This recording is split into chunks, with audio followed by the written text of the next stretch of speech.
Hi there, I'm Patrick, aka Papa Echo. And I'm Ryan, aka the Stationator. I'd like to elect that alias governor. Haha, that's impossible.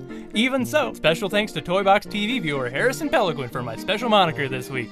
So Patrick, who is your daddy and what does he do? Let's see, I can't seem to remember. Maybe you have a tumor. Either way, we need to work on your memory. That's it! You're a genius, Ryan. And it's not a tumor. Thank you? Today we'll talk about how to manage your memory meter when building in the toy box. You may have noticed the color stripe on the right side of your screen. Well, it's not just there to look pretty. That's your memory meter, and it's there to let you know when your toy box is getting full. What fills up your memory meter, you may ask? Well, any toys you place take up memory, but those with complex features and behaviors like enemies, townspeople and cast members, vehicles and mounts, collectibles, and destructible decorations take up more. Set pieces and boss battle toys are awesome, but you have to use them wisely since they also take up a lot of space. If your memory meter is maxed out, it can affect your level. For example, you'll see warning messages where your enemies and townspeople might not spawn in, which is kinda awkward, like when your ride doesn't show up. Get to the chopper! So what are some things you can do to build an awesome level while keeping your memory meter under control? Well, first of all, think about what console you're using.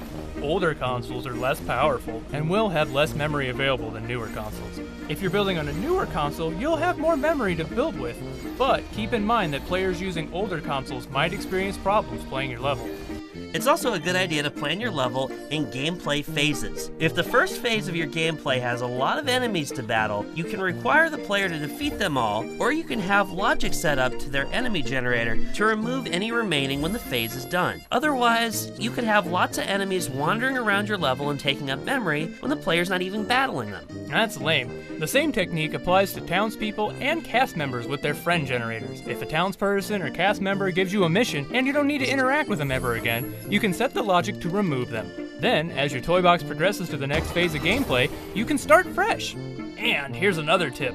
Having a generator spawn a bunch of the same friend or enemy type takes up less memory than having it spawn several different types. Replayers are also your friend. If you have a set piece, destructible decoration, or even a logic toy that takes up a lot of memory, think about recording it on a replayer. Then when you're done with it, you can set the replayer to clear, saving you that extra memory. And keep in mind that replayers will also remember logic connections that are made while they're recording. And that's awesome, but even with all of these techniques, sometimes your level will just be too epic to contain all the amazing things you have in mind.